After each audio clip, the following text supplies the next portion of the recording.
I don't believe feelings even exist. I think it's a made-up word. Mind, to me, is a stupid word. It's a made-up word. You have a brain, it's an integrated organ. You have a heart. I'm not giving your left ventricle a special name for its function. It's just the left ventricle. Your brain and body are talking to each other, and we can grab those signals and in some cases use them to predict behavior. When we looked at the good behavior, we did a lot of work on the bad behavior. The sort of two anti-oxytocins are testosterone and epinephrine, this stress hormone. We looked at manipulating those and the situations in which those change. Liking to me is a dumb question. I want to know, did this shake your brain up so much for all the things your brain has to do that it's stuck in there so that now you can recall that later? Let's have a discussion about trust in science. That's a great topic to think about. Listen, I've been asking a question recently. What does it cost to live the way we're living right now? Not what does it cost us financially, what does it cost us biologically to live the way we're living right now? Welcome to Disruptor Confessions. I'm John Ayers. Today's guest is really going to be interesting because he starts to ask questions that a lot of us might think about, and he's got answers. Things like, what if the secret to trust, morality, and the human connection we all seek wasn't philosophical? What if it was a molecule? Today's guest has actually spent over 30 years working inside labs, with boardrooms, federal agencies, even the rainforest. He's the one who actually discovered that oxytocin is the biological engine behind our human actions of things like generosity and cooperation and trust. He then built technology, believe it or not, to measure it, a company to commercialize it, and a curriculum to democratize it. He's a neuroeconomist, professor at Claremont Graduate University, the founder of Immersion Neuroscience. He's also the author of The Moral Molecule and his newest work, which we'll get into, called The Little Book of Happiness. He doesn't just study disruption, he studies what happens inside our human brain when everything around us is disrupted, when everything changes. I'll say this before we introduce him here. If you don't do anything else, I highly encourage you to download his free emotional fitness app. Yes, emotional fitness app. It's called Six. We'll get into it. We'll be sure to share the link. And with that, Dr. Paul Zak, welcome to Disruptor Confessions. Mr. John Ayers, thank you so much for having me.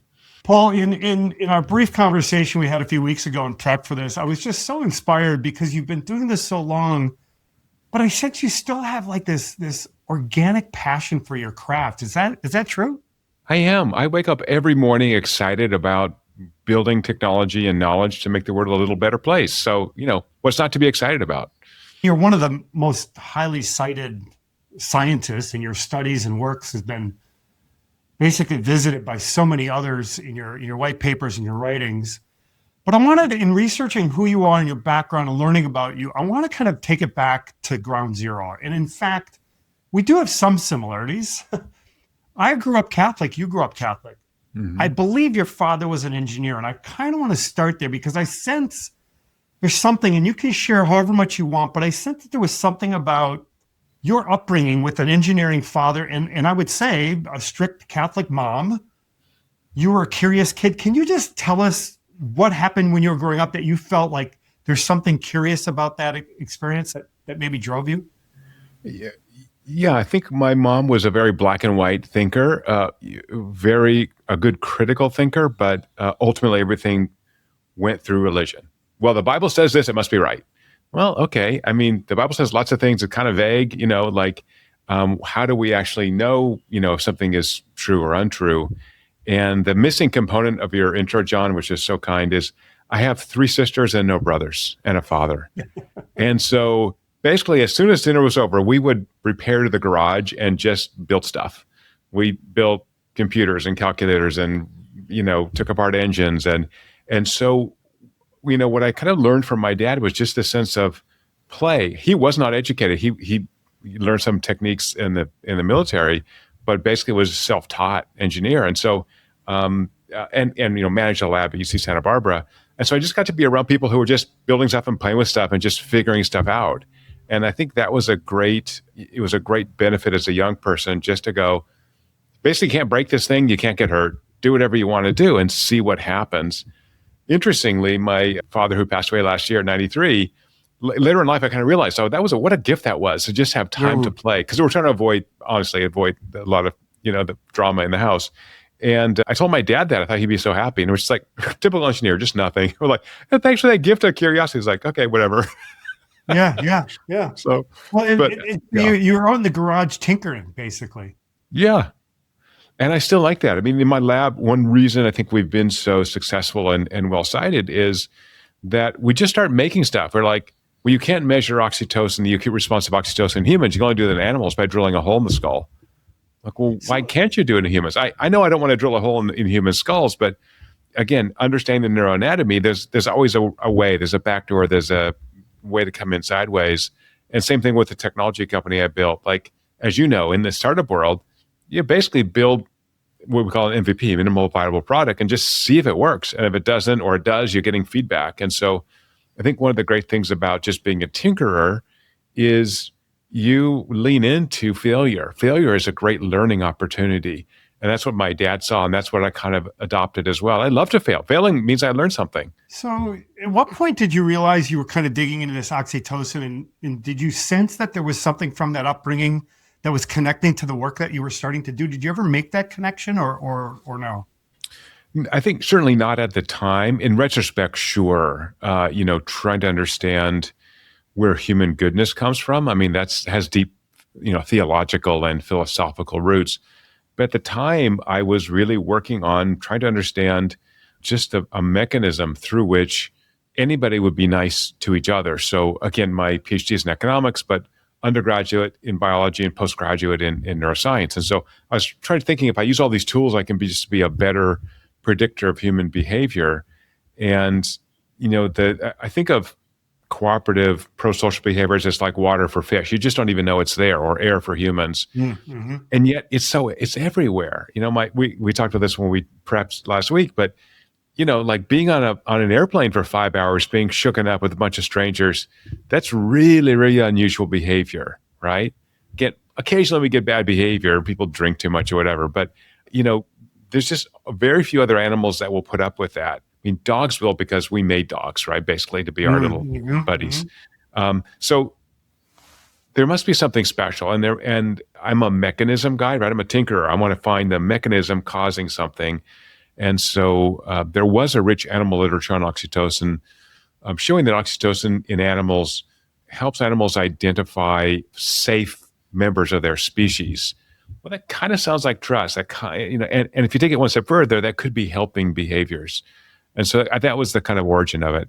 Of course, your personal history affects the decisions you make in terms of research. So one of the things that in reading some of your work and listening to other interviews, you talked about feeling like you're on the outside looking in, almost like a Martian, kind of observing human beings, and we're just unpredictable, and you're trying to codify, I'm trying to codify, make sense of it. And I'm kind of curious about if we're, as human beings, unpredictable, which I think we are, but you're also like measuring it. And some of the things that you were telling me and that I've read about is you're measuring with incredible accuracy. I mean, those who are listening or watching, like some of your predictions about human behavior is north of 90% accurate. So I'm trying to understand if you feel like you're observing humans because we're so darn unpredictable, but you're measuring it at the molecular biological level. Help us understand that the unpredictable nature, but yet you're able to measure. But such a good question, John. Thank you. So there's probably three answers to that. So I'm going to try to do each one quickly because it's a really good question. One is that predictions are statistical, sort of about averages, right? So this is the reason why lie detectors are not used in court proceedings, or there's no MRI lie detector. People have tried that because the individual variation is so broad. And yet when you average it, you can actually predict population averages with high accuracy. So first of all, those predictions are average, and we're sometimes in the high 90s predicting behavior just based on neurophysiologic signals, no self-report, which is really interesting. So the second reason is that the signals we looked at that strongly predict behavior, I'm a behavioral neuroscientist. I'm not interested in your feelings or your intentions. I'm interested in predicting behavior. That's my thing. These signals come deep from the evolutionarily old parts of the brain and the brainstem. So they're strongly conserved across individuals. These are the areas that control breathing and heart rate and really, really old stuff that has to work or you just can't function. And so the kind of higher, we call the cortex, the outer part of the brain that does higher abstract reasoning and what we call executive functions, planning, all that's actually highly variable. It's not conserved because it's very adaptive to how you grew up and what you're doing right now. But these signals are super old. And then the third is that we have taken native neurophysiologic signals. The brain works about 1,000 times a second, these native neuroelectrical signals, and convolve them in mathematically meaningful ways to optimize predictive accuracy. So we did unnatural things to natural data.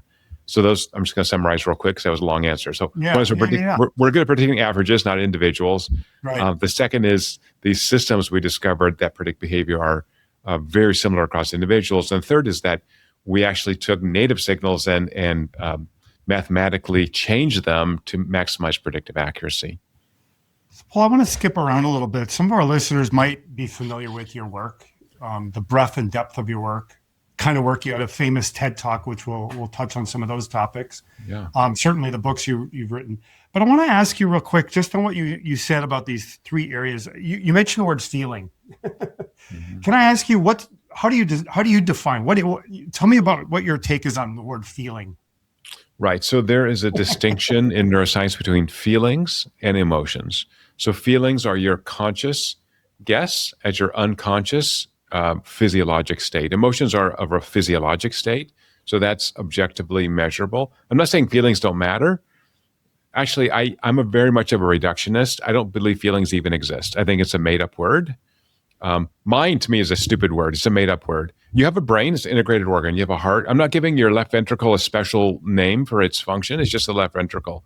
Your brain's an integrated organ. To me, there's no mind. I don't want to put voodoo around physiology. You're just an integrated organ. You're an embodied brain. Your brain and body are talking to each other, and we can grab those signals and in some cases use them to predict behavior. So I'm sorry to be such a reductionist. Think of my poor wife who has to live with me. I don't believe in feelings.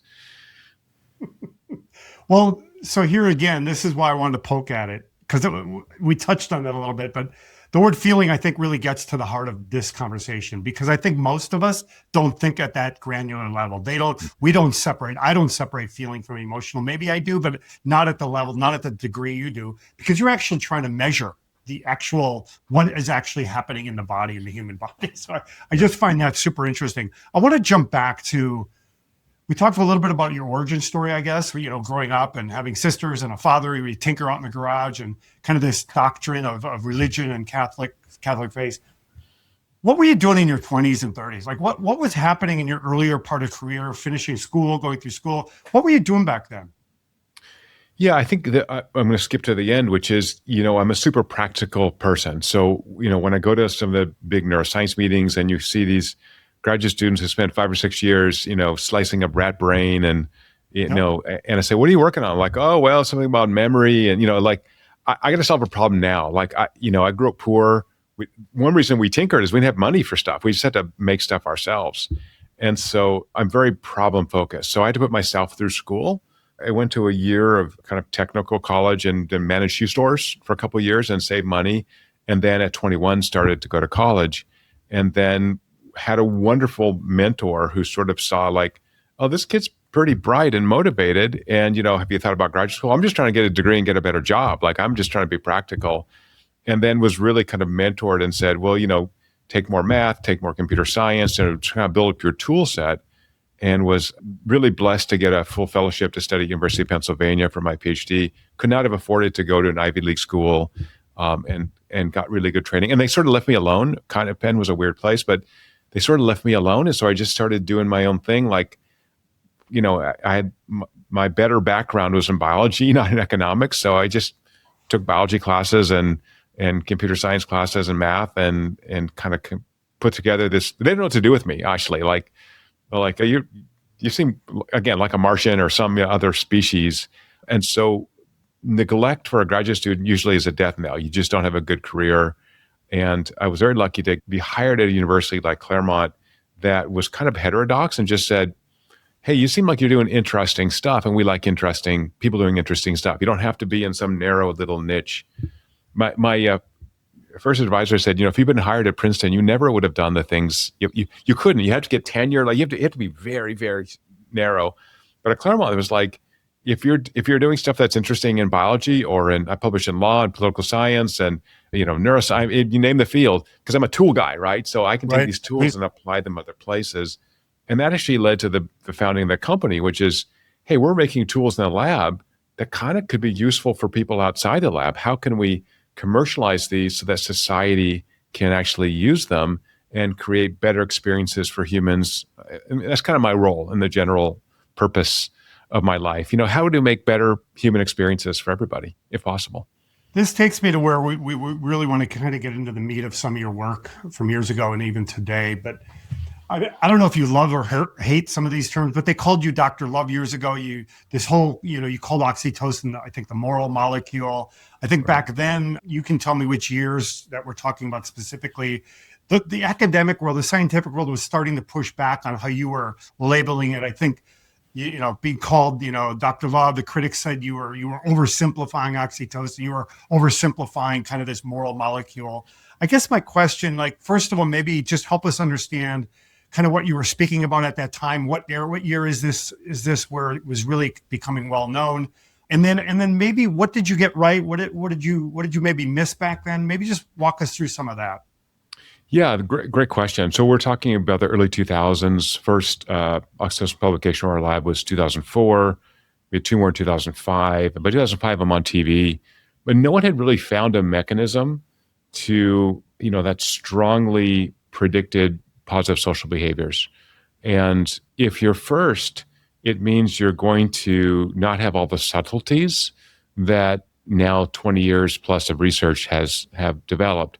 So again, it was Fast Company that called me Dr. Love. I didn't give that name to myself, but we really looked at all the ways. We looked at many, many ways that we could induce the brain to release oxytocin and then map those positive social behaviors that followed. And that work is absolutely solid. I mean, once we published the protocol to measure the acute release of oxytocin by doing very rapid blood draws and some other handling issues, over and over and over, oxytocin continues to promote pro-social behaviors. So again, if you're creating a field, you have to, at least I think it's very important to kind of brand it, to have a simple way to talk about it, because the general public is interested in this, right? This is we're back to now religion. This is the book of Genesis, the nature of good and evil. Like it is one of, think of, half the shows on TV are these police procedurals on, it's all about good and evil. So humans are ultimately interested in this. And so when we looked at the good behavior, we did, as you know, I'm sure, we did a lot of work on the bad behavior. So the sort of two anti-oxytocins are testosterone and epinephrine, this stress hormone. And so, we looked at manipulating those and the situations in which those change. So we had a lot of work on testosterone administration. And I've worked with criminal psychopaths and psychiatric patients. So yeah, go ahead and critique my work, but it's very well cited. It's been replicated, continues to develop using really interesting tools like machine learning. And so, yeah, are you going to have only half the story or a third of the story when you start? Of course. Sure, no problem. But to have people critique my work who don't understand the subtleties of it, who don't have a background in it, who haven't done the work themselves. It's easy to critique anybody. I won't even mention, but one of the comedic so-called news shows, took me on some years ago and used my TikTok, took something out of context. It's kind of a cheap shot. And to me, I don't like these shows. I think it's taking anything out of context, you can make someone look silly. And I work really, really hard. I have a big lab, hundreds of publications in top scientific journals. And anyway, I was going to give a corporate talk some weeks later, and they call me up like, well, it's kind of embarrassing that you're our keynote speaker. I'm like, look, I'm a public intellectual. And when I'm speaking at TED, I'm speaking to, the E is for entertainment. I'm speaking to an audience of non-specialists, right? I speak to lots of scientific audience, a different talk, right? So again, you have to understand the context of that. So anyway, it was all fun. And by the way, I love being on stage and being able to talk about happiness and science and good and evil. And I gave a talk at the Denver Science and Nature Museum a couple months ago on trust in science. Well, I've done all the fundamental work on trust, and I'm a working scientist.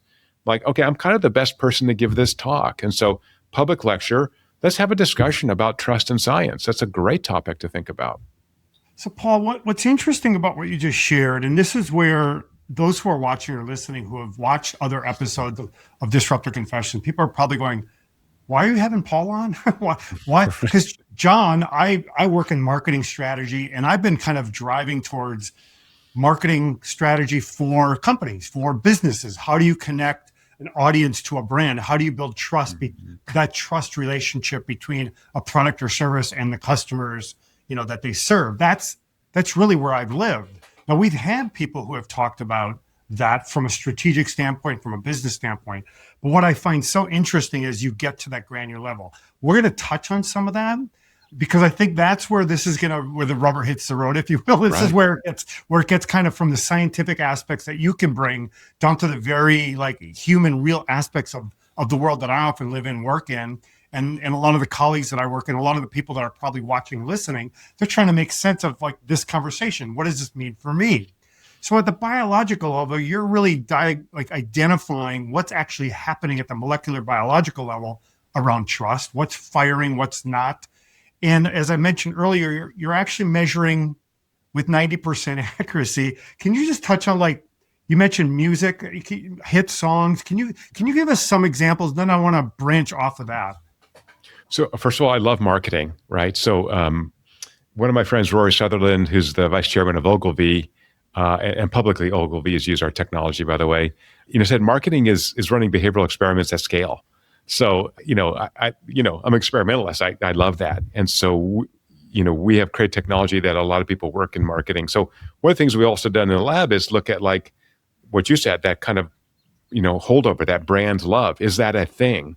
So we published research, in this case, using synthetic oxytocin administration, and showing that people can fall in love with brands using the same pathway that people fall in love with other humans or with animals. I've done a lot of work on animal-human relationships. Again, it's a weird thing that we bring in another species into our homes. Like, that seems odd to me. So I have to study it.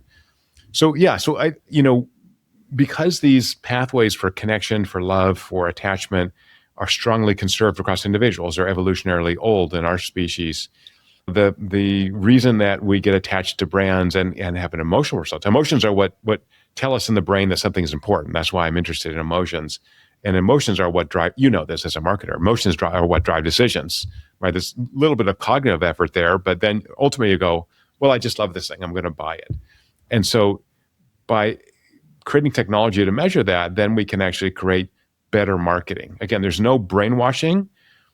You've got a brain. I can message you. My example is my kids are young adults now. I can watch a commercial for Huggies diapers and have babies with big eyes and be amused, but I'm not going to buy Huggies because I don't have babies at home anymore. So, right. So again, it's got to be relevant to that person, even if it's a really well-designed ad. So yeah. So when we started doing this, one of our earliest clients was BBDO, a big global ad agency. And they were, this is like, I don't know, 2010 or something. And they said, like, we're interested, but we're skeptical. Actually, they said publicly that their ads were so good, they at Cannes Lions, their ads are so good, they caused the brain to release oxytocin. And I saw that, I'm like, they're not measuring in oxytocin in blood. And we had just debuted the wearable technology to measure it, at 1 second frequency using. So I'm like, they don't do any of that stuff. So anyway, they said, great, we're going to actually give you a bunch of ads and you do whatever weird science you do, nerdo people, and you rank those for sales bump. And our clients have ranked them for sales bump, and we're going to hold that data. So you have to do a blind prediction. And in fact, there's a video of the head of strategy of BBDO at the time, Andy Wilson's his name. Guys can find this online. And he said, we predicted with 100% accuracy which ad for 6 different brands had the highest sales bump. That's true, except they also put in an additional brand that the sales bump included things like concert promotions and swag giveaways at bars. And so they put a red herring in which the commercial did not correlate with the sales bump. And we didn't pick that one up. So they even threw us a red herring and we couldn't pick it up. So yeah, so even back then, and we've improved the technology today. So that's the way kind of we like to work. Can we predict both individual behavior with these neurologic signals and also population behavior? And as I said earlier, Population behavior is actually a bit easier because you're talking about a population average and not one individual person. But even on the individual level, we're pretty good at prediction in the sort of high 80% typically. Paul, what's juggling around in my mind right now is actually where we're at in today's market, because we're so, first of all, we're hyper polarized, whether it's political or economic or technical. Some live in the technical world, some don't, some are unplugged.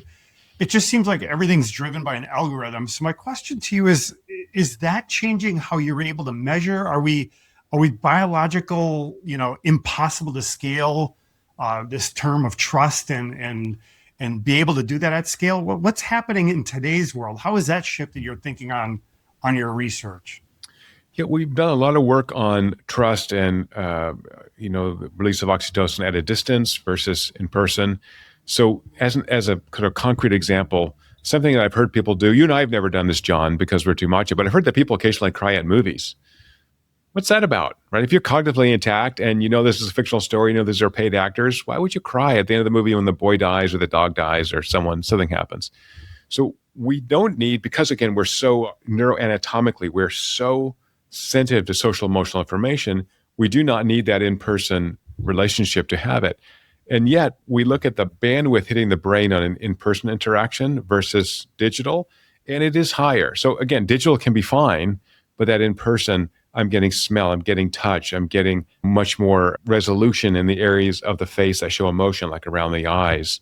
And so I think I was at a conference last week in LA talking about in real life branded experiences, how important those are, not only because they are more effectively at moving product, but also because as social creatures, we need to be in community to thrive.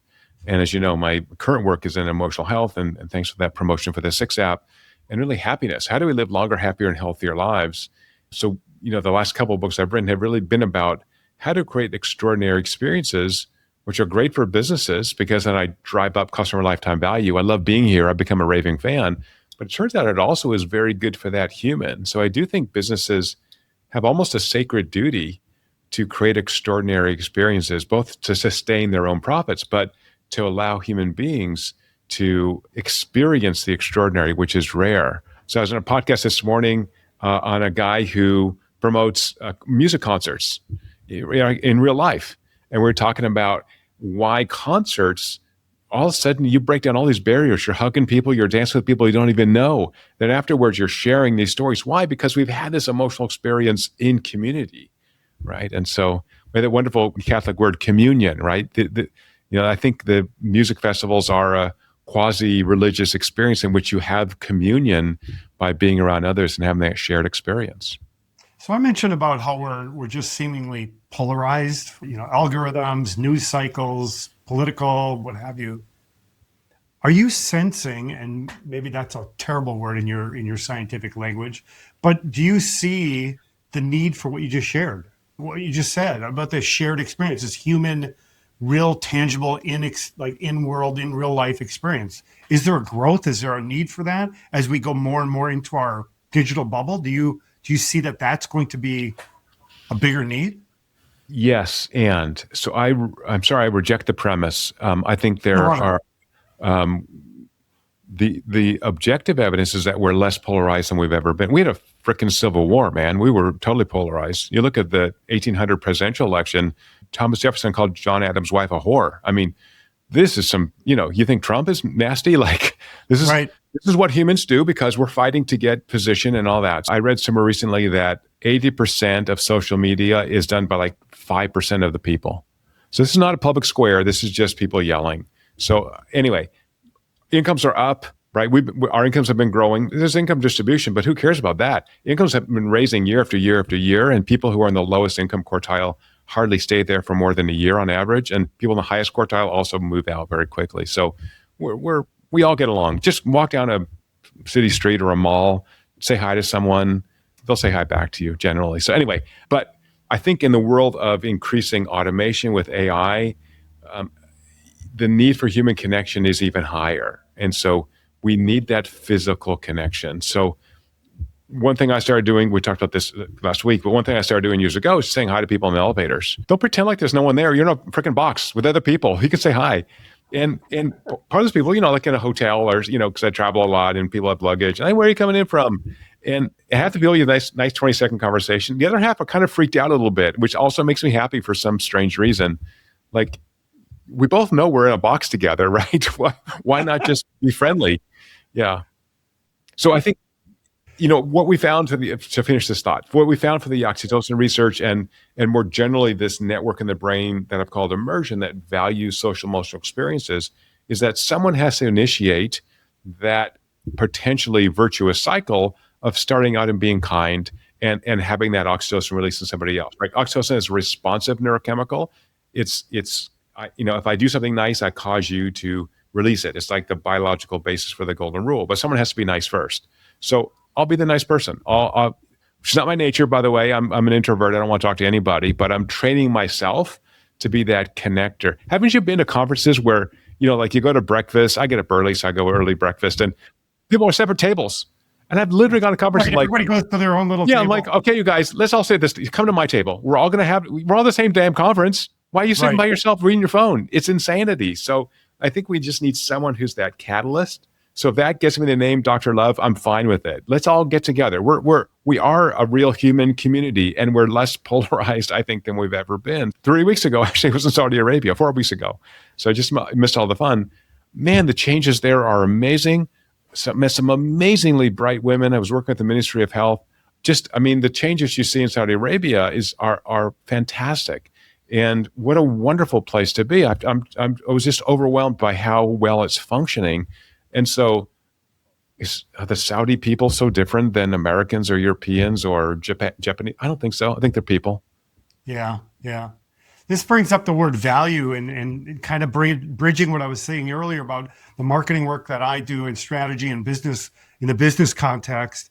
You just kind of was codifying kind of like how you measure those kind of capabilities, measure the brain events, if you will. And I'm curious, Paul, you're working with businesses, you're working with federal agency, you were just overseas, you're doing conferences. How do you bridge that gap for people? How do you bridge the gap between what they innately think they know? You mentioned BBDO earlier. Agencies or executives think they intuitively know, and you basically are saying, well, you're really guessing. Let me tell you the science behind it. How do you have those conversations? Where do you start with that? Yeah, it's still a tough conversation because I think that I call this the Freudian hangover.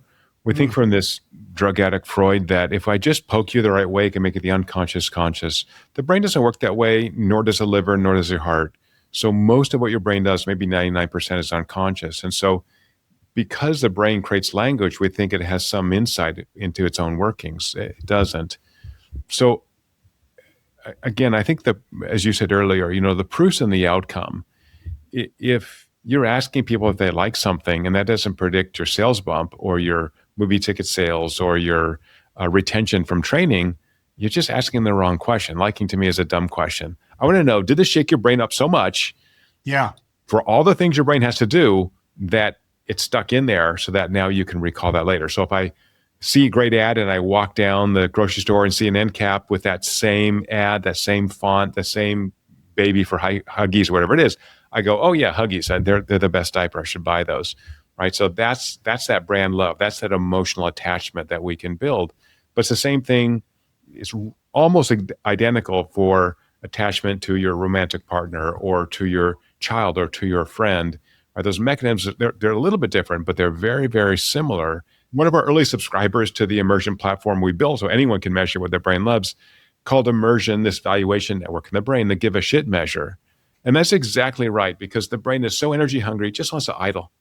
And we see this big metabolic investment in the experience we're having, where there's an ad in real life, watching a movie. It's saying, again, unconsciously, oh, this is really important to me. And what is important is actually saved in the brain in a very particular way that makes it more easily accessible. So if you go back and later tonight with your dear wife, Donna, think about your wedding day and how special that was, or birth of a child, or you can recall really with great detail.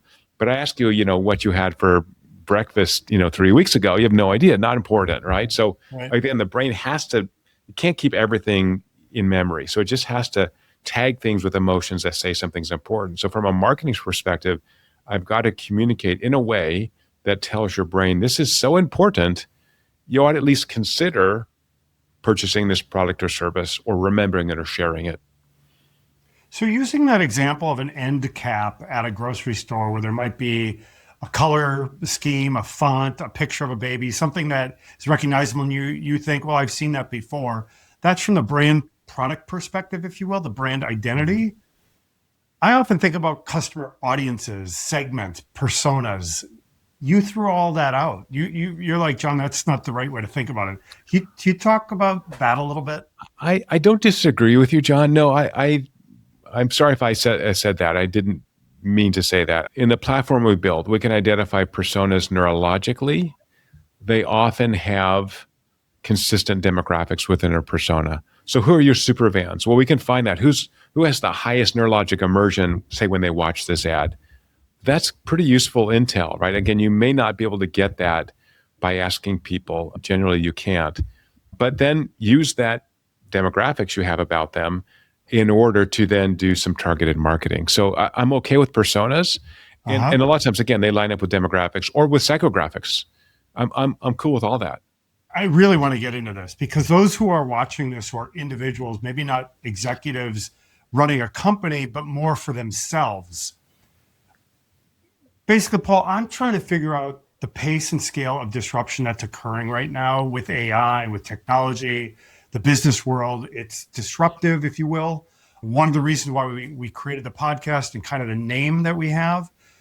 You talk about 6 moments and 3 minutes. So I want to break this down. I'm trying to survive. You say, John, I can help you thrive. I want to get through the day. You're saying I can help you flourish. So one, help us understand from a neurological standpoint what you're talking about. What does 6 moments mean? What is 3 minutes actually giving us? Help us understand what you're talking about. And then we can maybe get into a little bit deeper of that, but maybe at a high level. Sure. So as I said earlier, most of my research and starting companies has focused on developing knowledge and technology so people live longer, happier, and healthier lives. So how do you do that? Basically, there are 5 components to thriving: diet, exercise, sleep, having a rich social network, and having a sense of purpose and acting on it. So diet, exercise, sleep, we know all that. There are great apps to measure that. Again, my area is on the social component. So what does a rich social network mean? So once we found this valuation network in the brain for social emotional experiences, in the last 5 or 6 years, we began to ask, because we have 50,000 observations on the platform, because people are using the platform all the time, for people who are thriving, who sustain positive mood and high energy, can we relate that to the value their brain's getting from the experiences you're having during the day? So again, because the brain's so energy hungry, when we see it a immersion peak, think of this as sort of a sine wave. There's going to be a trough that follows. So neurons, brain cells fatigue just like muscles fatigue. So you'll have this sort of peaks and troughs. Could we characterize peaks by their amplitude and their persistence and ask, if you're getting a lot of these really big peaks, do you actually sustain mood and energy? And it turns out that the answer is 6. So 6 of these well-defined peak immersion experiences, people have almost 100% likelihood, 99% likelihood of having positive mood and high energy. Oh, that's interesting. So now we built technology that just, without asking any questions, just runs and picks up data from the cranial nerves, the brain's output file, second by second, and then catalogs where and when you had these high value experiences that you generally don't know about. Sometimes you do, but not always.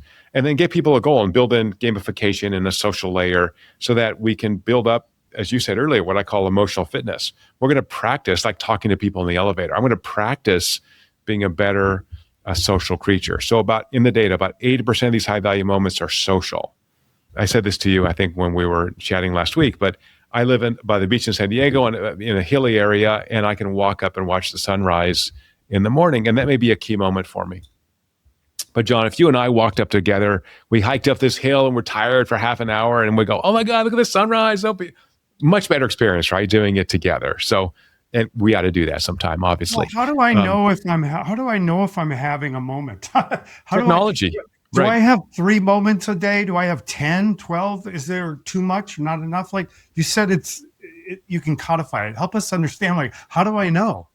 Yeah, that's where the technology comes in. So we're pulling data from smartwatches, but we wrote code that lets us pull these data from the cranial nerve. So the magic of this technology is that some of these cranial nerves innervate the heart. So if I can take a time series of heart rate, which does not predict behavior, but I can transform it into the central effects of this immersion network, which are driven by dopamine and oxytocin that interact in really complex ways. I can tell you all this because you won't get the trade secret. It's a highly nonlinear relationship, and it's all unconscious. And so by having a piece of technology that sits on your phone, it goes, oh, here's the cool stuff you did. And then you can share that. So we recently rolled this out to some members of the U.S. Navy. I'm in San Diego, it's a big Navy town. And one of those guys also is a PhD student of mine, which is how I got connected to the Navy. Anyway, as I mentioned, I was at this conference about in real life experiences last week, and I had like 8 key moments, right? Unusual for me. I really exceeded the limit. And because I'm sharing my data, my number of key moments with friends of mine, he sent me a text like, dude, what are you doing? You're having the best day ever. I'm like, oh yeah, I'm speaking at a conference. I'm on the big stage, giving a keynote. It's all those, that's really fun, right? And then you meet everybody and you're talking and, of course that's a great experience, but we don't always get those. So to be tactical now, I'm an advocate for return to office. I think 3 days a week, we have to be embedded in community, even though I'm working at home today. Tomorrow, I'll be in the lab.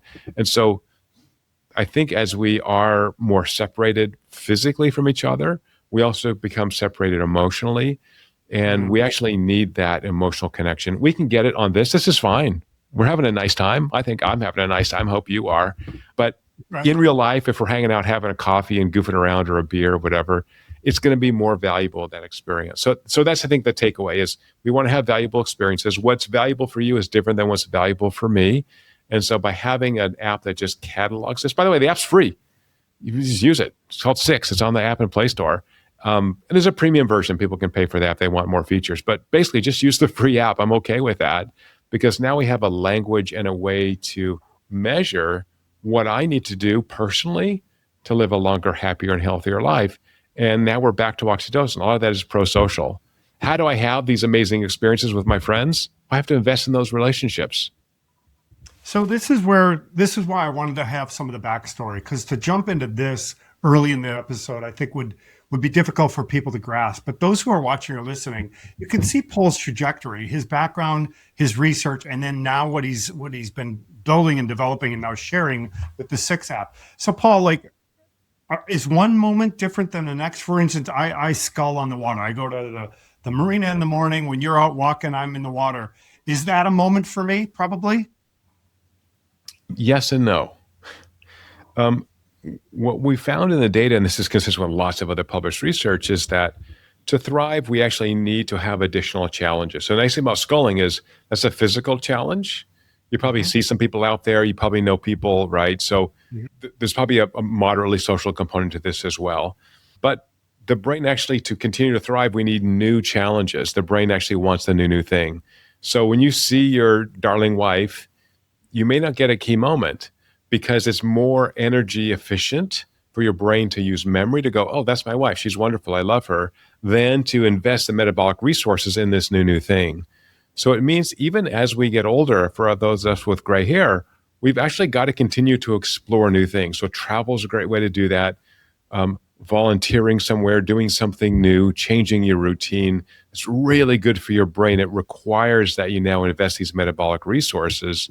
And I can tell you what the underlying subjective experience of a key moment is or are. The first is being present, right? So if I'm not if I'm distracted, I'm looking around, I'm not gonna have a great conversation with you. But the second is I've got to be emotionally open. I've got to have that shared, that's the oxytocin effect. I've got to have that shared emotional response, right? So I'm sure you've had experiences like I have where you meet someone and they take 95% of the conversation. It's just talk. It's a monologue. You're just sitting there like, I might as well be a piece of furniture. And that's not a fun experience. But they go, well, John, what do you think? Like, so I've been thinking about this thing, but you are an expert in that. Well, now it's interesting, right? Now I'm actually putting energy into this thing. I've got to engage with this person. And particularly if they disagree with you, I appreciate you gave me a big smile when I said I disagree with the premise of your question earlier. Like, we're exchanging information, we're learning from each other. That's so awesome, right? And so we're getting that kind of flow of our conversation. It's fun. So anyway, we need to have these challenges. So again, if you don't get a key moment with your wife, it doesn't mean you don't love her. It means that you've so fully instantiated that information in your brain, you don't need to do it. So I was in a podcast a couple of weeks ago with a guy using our 6 app. And, we're chatting before we started recording. He goes, by the way, I use your app all day. I think it sucks. I'm like, okay, tell me about that. First of all, I like people who are blunt. This is awesome. Yeah. And he goes, I use it all day. I got 0 key moments. And I said, okay. And he goes, but about half an hour ago, my little 3-year-old son jumped in my lap and I could feel my watch buzz and I got a key moment. Well, okay. If your 3-year-old does not give you a key moment when he or she hugs you, you're kind of a dead person. But again, it's really giving you the idea because it tells you where and when. What are you doing that's most important to you? Who are you seeing? In the premium version, the AI assistant is your grandmother. It'll say, hey, John, whenever you hang out with Paul, you get a key moment. You haven't seen him in 3 weeks. Go ask him out for coffee. Like, just to have that little piece of information, or to see that, I've got 50 friends in here who share their data with me. So, I can check on my Navy friend or whatever and say, oh man, this guy had like 8 key moments. Send him a text. Or like, you had 0 key moments. So there's Ryan. He's got 3 key moments already. That's my Navy friend. And so, I can send him a thumbs up in the app or by a text. Like, let's support each other on this journey towards emotional fitness. We're all trying to just live happier lives. And so, it's because I don't believe in feelings, John. If I called you up and said, John, how are you feeling? It would feel so awkward for both of us. But if you shared your data with me and I go, oh, holy crap, John normally gets 4 or 5 key moments a day. Now he's got 1. If that persisted for a couple of days and I've done this, I would send you a text like, dude, are you all right? Like, what's going on? That's not weird to me. That's just a data-driven connection to someone I care about. So I'm going to go back to the word you use, reductionist. This is how you think. You don't think about the feeling as much as how do you measure what's actually occurring. And this gets me to where we're at in today's world. The AI, the technology, we're living in a screen. You believe in these moments that are so important. I'm also reflecting back. I think it's called The 5 Regrets of the Dying, that book from years ago, the study about people that at the end of their life, what they regretted, and there's themes there. But I'm fascinated by what you're able to measure at the molecular and a biological level, and where we're living today. That's why I started this whole conversation today, Paul, is what is it costing us to live the way we're living? And the way I say that, I grew up, we were outside kicking the can and playing ball and, come home and the street lights go on, that kind of thing. Now kids are growing up with screens and families are at a dinner table on screens and companies are, working remotely. As you said, you're a fan of that. So I'm going to call this neurological, but I'm not sure that's the right way to talk about this. But is there a recession in our neurology? Are we going into a place, Paul, because of the way things are moving with AI and technology and screens, where we're actually moving the wrong direction for what you're saying we need? That's a wonderful question. What we're seeing in the data, as I mentioned earlier, is that screens are not a bad substitute for in real life. So we actually pre-COVID did research on this and showed that this kind of particularly video conference gives you between 50 and 80% of the neurologic immersion, the value of that experience as in real life. To me, surprisingly high. I would have thought it'd be much lower. If it's texting, it's lower than that, right? If it's just voice, it's lower. So, think of, sort of video, voice, and then text in terms of bandwidth hitting your brain. Text, maybe with an emoji, I can get some emotion. But again, a lot of this is, emotions are how we value the experience. So I need to have that kind of emotional component. It's just going to be higher in person. So do we have a neurologic recession? Is that the question? Well, this is when people say you got to get in front of the client, you got to be in the room, you got to be in person. This is what you're talking about. I mean, yes and no. I think there was a lot, maybe like you, pre-COVID, there was a lot. I flew to New York all the time for 2 or 3 hour meetings. And really most of this could have been done on Zoom. Let's be honest. So I do think, we've learned that we can work at home some days and wear stretchy pants and be comfortable.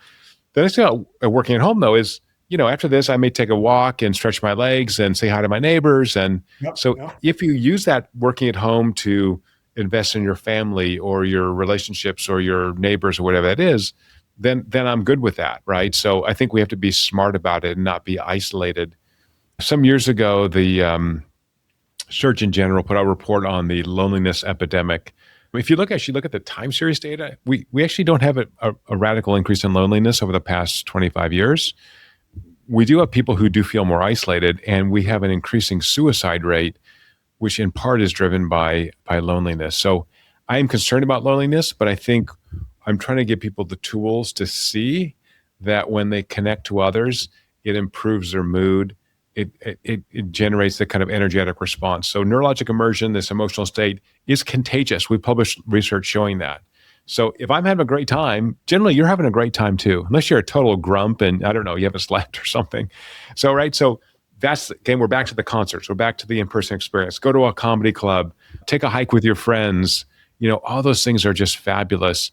And for listeners who do feel lonely, who don't feel like they can do that or have some social anxiety, dogs, we have shown, are great substitutes because we built dogs to be like, little infantilized humans. They're always happy to see you. They always will hang out and give you love. And so, for example, for people with autism, children with autism, dogs are really a wonderful way to be able to get used to touch and to interact with a human being that doesn't induce the anxiety sometimes that interacting with a stranger does.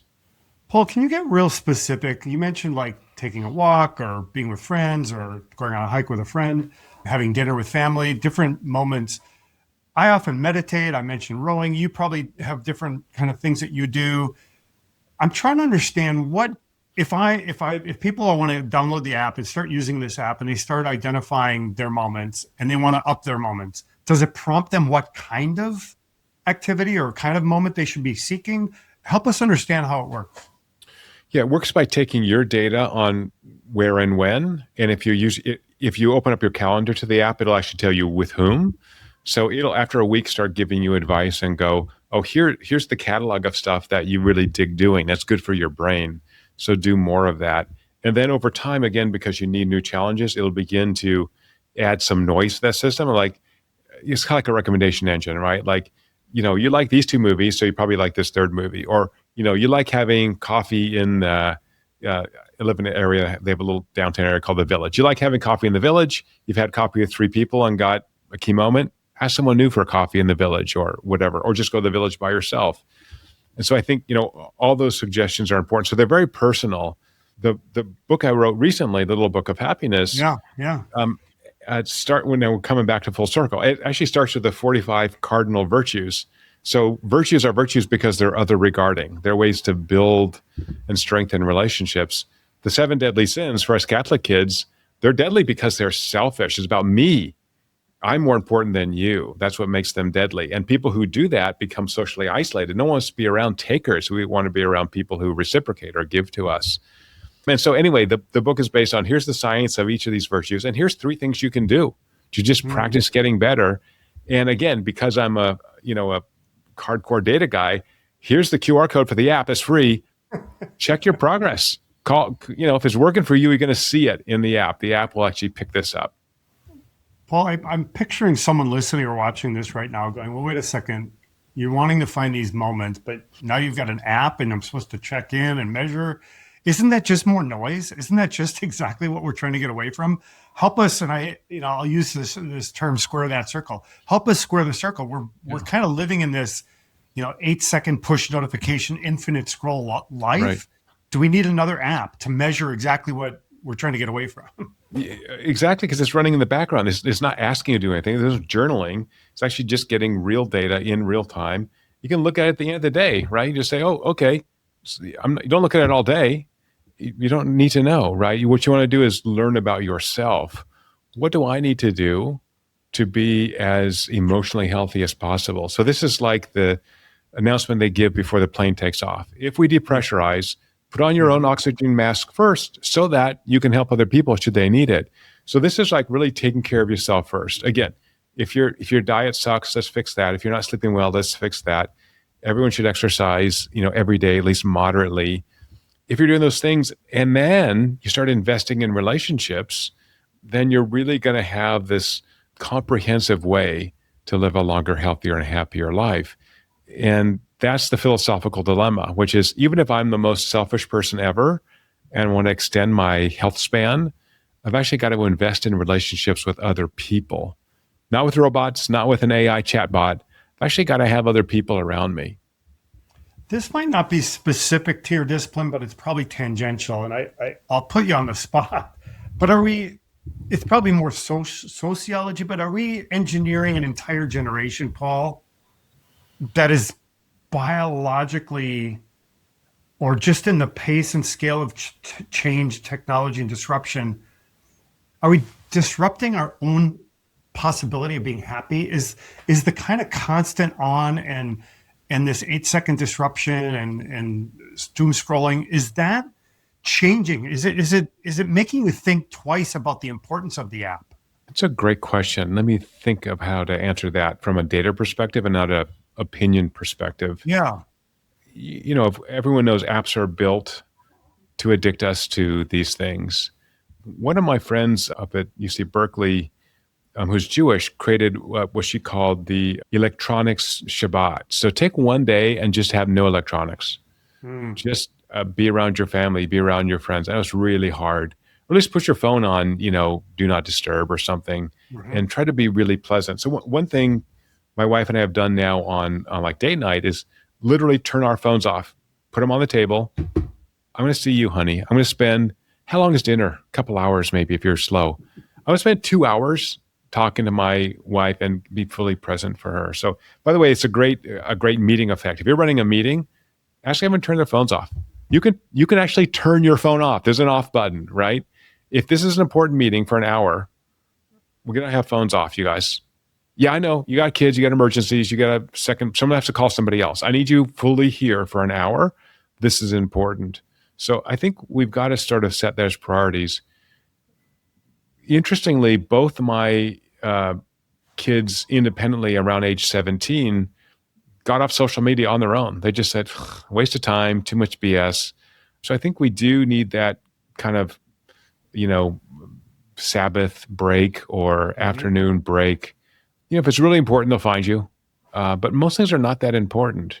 So I think the app is there just running in the background, helping you find the important and, use your time. Peter Drucker was on the faculty with me at Claremont Graduate University. Sorry, for younger listeners. One of the two great 20th century management gurus. Yeah. And Peter died years ago. But anyway, I think in the early 70s, Peter wrote that every individual and every organization should have an annual do not do list. And list all the things you're doing. And he said, throw out the bottom 2/3. The only way you can be good at a couple of things is to say no to lots of things. So I'm a big believer in the do not do list. I say no to a lot of stuff because I only have, John, at this point, 14 working neurons, and I just got to devote those to the 2 things I can do well. And so I think, social media and all this connectedness is one of those deciding not to do lists. I stopped watching the news years ago. I'll read sometimes on my phone, whatever. Yeah. I don't watch TV. I don't even have a TV. I want to be in charge of the information that goes into my brain. And I don't want to have this, as my friend John Haidt wrote, be part of the anxious generation where I'm just totally doom scrolling. It's a choice. John Haidt comes to mind when I talk to you. Actually, those conversations are related for sure. Yeah. It actually brings me to what you just said is turning the phone off for meetings. And I think some of the things you're telling us as individuals we can do, how the app can measure and guide and help, but it runs in the background is super helpful. But in business, are you seeing that executives, leaders, people who are leading teams or corporations, are they seeing what this is kind of doing to their organization? Are they underestimating what this is costing to not have moments, that individuals need to have moments to have a productive, solid team? Are you seeing some of that play out in the business world? We are. Yeah, we recently did a study of 500 employees at one of the major tech companies, and I'm sure I can't mention, but one of the big 5 or 6. And what we found is that because the app works as a little grandma and kind of reminds you to focus on those things that are most important. Again, most of those are pro-social. They're not selfish. They're selfless. They're giving to others, right? Being a good team member, being a good spouse or parent.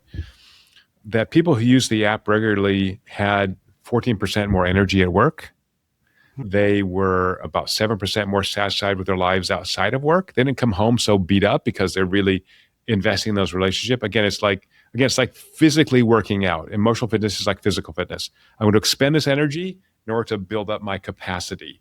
So I'm going to be tired, but I'm going to feel good about it, right? That's like after you're sculling out in the bay. Yeah. And Yeah. so it's the same kind of thing. And so, it's that consistent use that I want to consistently invest in myself. I want to put on that oxygen mask so that I'm consistently emotionally healthy. And then when something negative does happen, I don't go below a threshold where I just can't function. And by the way, one of the most interesting findings, and we can talk about the mechanism behind this, is, as you know, people with more social relationships get sick less often from viruses. I think, well, if I'm around humans more, I should get sick more often. No, because it improves your immune system. That actually functions through oxytocin. More oxytocin release actually improves the immune system. So, we have this kind of weird conundrum that I want to avoid stress. So I'm a pro-stress person. You want challenge stress. That's really great for your brain, just like it's great for your body. I want to have those challenges and then recover. It works for emotional components, just like it works for physical components, because it's all the same. It's all biology to me. Paul, the 6 app has been out how long? It's been out for a year and a half, V2. Yeah. And you are looking, you want to try to get 1 billion people connected so you can actually help that many. That's one of the goals, I believe, right? You want to try to have them help themselves. I'm not even involved. I want to have people to have an app to measure and have a language, non-clinical language, to talk about emotional health.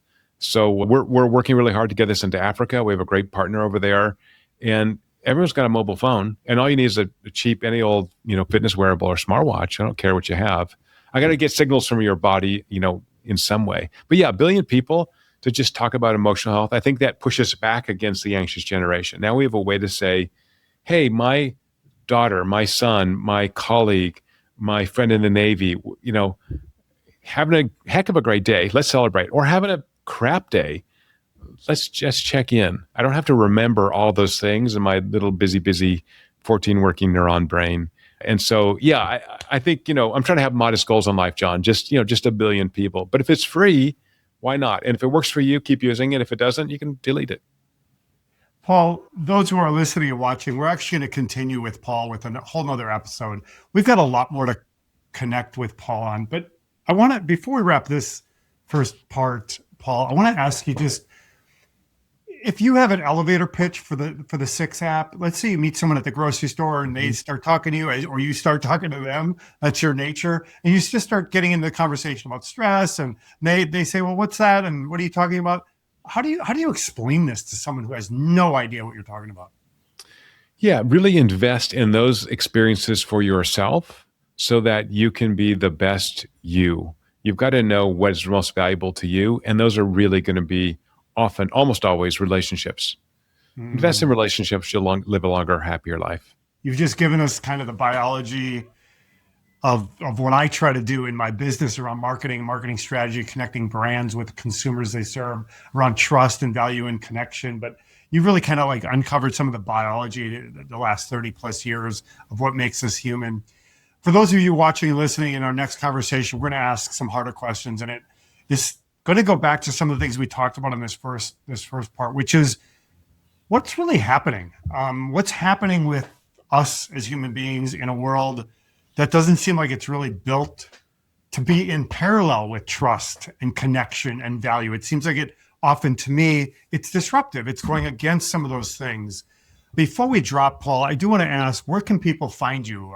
Website, your 6 app? Give us a couple of things where you think people should find your work. Lots of free info at your6.com, your and the number 6.com. And you can download my papers and everything's there. So that's the place to go. Fantastic. We'll put that on the episode. We'll be sure to link that as well in the comments and notes. For this first part, thank you for joining us on Disruptor Confessions. If you found this conversation of interest, please share it with others. We highly recommend you join for the second part. Please subscribe, follow us, join us on Substack. As we always like to say, stay curious. And please, like I said, join for the second part. Thanks again, Paul.